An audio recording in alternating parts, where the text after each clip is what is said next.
नमस्कार दोस्तों, मैं हूँ रेवत सिंह, अध्यापक भर्ती 2023 में चयनित। दोस्तों, जो भी रीट की तैयारी कर रहे हैं वो अपनी तैयारी जारी रखें। एग्ज़ाम बहुत नज़दीक है। और इसके अलावा जो नए साथी जुड़े हैं मेरे से, वो डिस्क्रिप्शन में लिंक दी हुई है टेलीग्राम की, वो जरूर जुड़ जाए ताकि समय समय पर कोई महत्वपूर्ण अपडेट आपको मिलती रहे। हम जो पढ़ रहे थे, रीट की तैयारी करने वाले जितने भी अभ्यर्थी हैं, हम सामाजिक विज्ञान के सिलेबस के अनुसार पढ़ रहे हैं, जिसमें हमने इतिहास से संबंधित ये 3 टॉपिक है, ये कंप्लीट कर लिए थे। जिन्होंने नहीं देखे हैं, प्ले लिस्ट में जाके वीडियो देख सकते हैं। इसके अलावा राजनीति विज्ञान शुरुआत की थी और उसमें हमने जो पहला टॉपिक था भारतीय संविधान का निर्माण और उसकी विशेषता, ये टॉपिक हमने कंप्लीट कर लिया है 2 वीडियो के माध्यम से। आज जो क्लास है ये उद्देशिका की क्लास है। ये जो टॉपिक है उद्देशिका, जिसे प्रस्तावना भी कहते हैं, इस टॉपिक को देखकर ऐसा लगता है ये छोटा सा टॉपिक है, लेकिन इसमें से सवाल कैसे बनते हैं ये आज की क्लास के माध्यम से आपको पता चलेगा। आज की क्लास की अहमियत क्या है आज आपको इस क्लास को पढ़ने के बाद में पता चल जाएगा। तो दोस्तों, तो इसमें से परीक्षा में एक सवाल परीक्षा में देखने को मिलता है, बहुत महत्वपूर्ण टॉपिक है। और इस उद्देशिका क्या है? एक प्रकार का जो कोई भी मूवी आती है तो मूवी का पहले टीजर या ट्रेलर लॉन्च होता है, तो वही एक प्रकार का उद्देशिका भी क्या है, भारतीय संविधान की क्या है, टीजर है एक प्रकार का।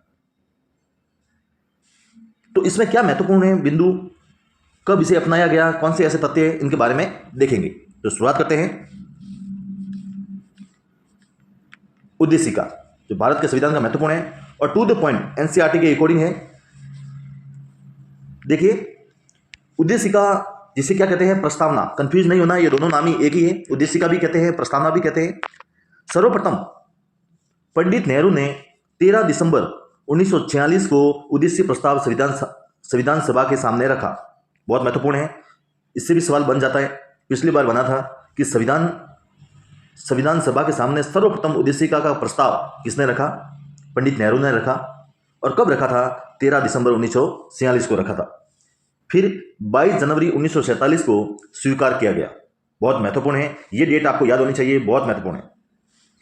आगे बढ़ते हैं। अब उद्देशिका को पढ़ने से पहले उद्देशिका क्या है इसके बारे में जानकारी होनी आवश्यक है, क्योंकि इस उद्देशिका से संबंधित सवाल कैसे बनते हैं। क्या है उद्देशिका? हम भारत के लोग, याद रखना है कौन कौन से ऐसे शब्द आते हैं इस उद्देशिका में, क्योंकि इसमें से ही सवाल कई बार सेकंड ग्रेड में इसमें पूछा गया है। हम भारत के लोग भारत को संप्रभुत्व संपन्न, ये लाइन आपको पूरी की पूरी याद होनी चाहिए, क्योंकि लाइन पंक्तिबाजी भी देते हैं। जैसे पहले क्या आएगा, संप्रभुत्व संपन्न आएगा या पंथ निरपेक्ष आएगा, समाजवादी आएगा, लोकतंत्रात्मक गणराज्य आएगा, कैसे आएगा? तो ये पूरी पूरी पंक्ति आपको याद होनी चाहिए कि हम भारत के लोग भारत को संप्रभुत्व संपन्न या संपूर्ण प्रभुत्व संपन्न, समाजवादी, पंथ निरपेक्ष और लोकतंत्रात्मक गणराज्य बनाने के लिए उसके समस्त नागरिकों को सामाजिक, आर्थिक और राजनीतिक न्याय, कितनी प्रकार के न्याय हैं? 3, सामाजिक, आर्थिक और राजनीतिक न्याय। और 5 प्रकार के हैं स्वतंत्रता, विचार, अभिव्यक्ति, विश्वास, धर्म और उपासना की स्वतंत्रता।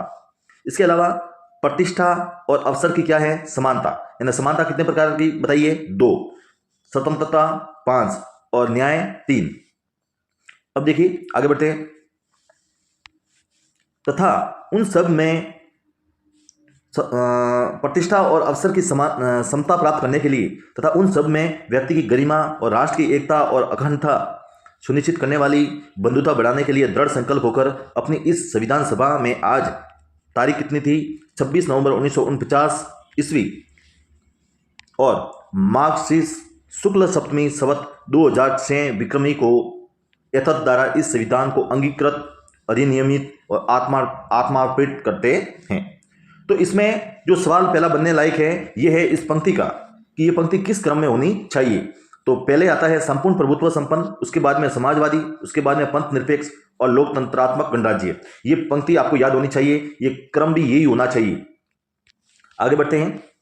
अब हम बात करते हैं, जब पहले पंडित नेहरू ने प्रस्तावना को रखा गया संविधान सभा के सामने 13 दिसंबर 1946 को, उस समय जो प्रस्तावना का छोटा रूप था, लेकिन उसमें कुछ नए शब्द जोड़े गए बाद में संविधान संशोधन के माध्यम से। तो कौन कौन से शब्द जोड़े गए, इससे संबंधित परीक्षा में सवाल पूछा जाता है, ये बहुत महत्वपूर्ण है, मोस्ट है। तो 42वें संविधान संशोधन कब हुआ था? 1976 में। तो संविधान की प्रस्तावना में 3 शब्द जोड़े गए। पहला शब्द था समाजवादी, दूसरा था पंथ निरपेक्ष और तीसरा था अखंड था। इन शब्दों को जोड़ा गया। अब परीक्षा में ऐसा पूछा जाता है 42वें संविधान संशोधन के 1976 के द्वारा प्रस्तावना में कौन से शब्दों को जोड़ा गया, तो 3 शब्द तो ये दे देगा और चौथा कोई दूसरा देगा। तो आपको ध्यान में होना चाहिए कौन कौन से 3 शब्द जोड़े गए हैं, समाजवादी, पंथ निरपेक्षता या पंथ निरपेक्ष और अखंडता, इन शब्दों को जोड़ा गया।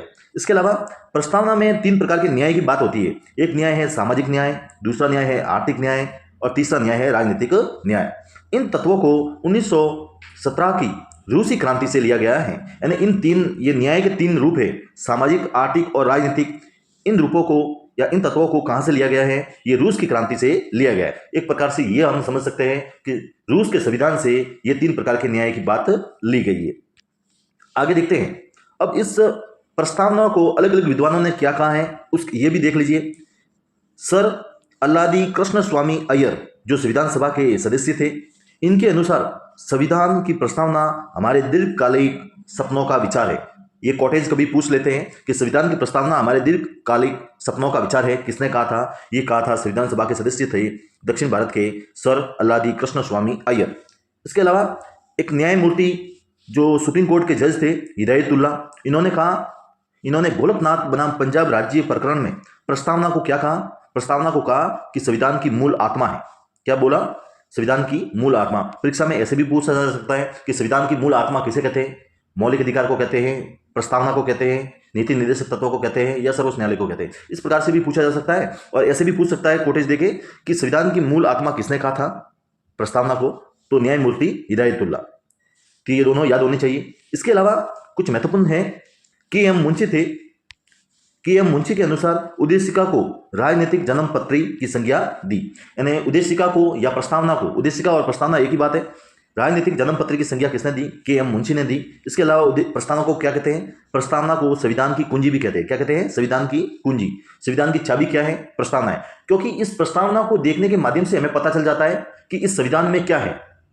हम संविधान को पढ़ते हैं तो ऐसा लगता है, या प्रस्तावना को पढ़ते हैं तो ऐसा लगता है कि जो समझ शक्तियों का स्रोत कौन है? जनता है। तो देखिए, प्रस्तावना के अनुसार समझ शक्तियों का केंद्र बिंदु कौन है? भारत की आम जनता है। भारत की क्या है? जनता। यानी पूरी जितने भी भारत में संविधान की जो शक्तियां हैं वो किसके अंदर समाहित है? प्रस्तावना के अनुसार भारत की जनता के अंदर। क्योंकि लोकतंत्रात्मक जो गणराज्य रूप में प्रचलित है।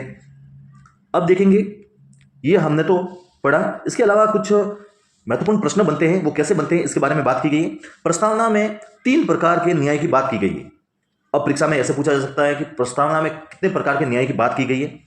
तो सामाजिक, आर्थिक और राजनीतिक न्याय, ये 3 प्रकार के न्याय। इसके अलावा एक चौथी न्याय व्यवस्था और बता देंगे आपको। जैसे ये 3 ऑप्शन ये दे दिए और चौथी कोई दूसरा दे दिया, तो फिर क्या होगा?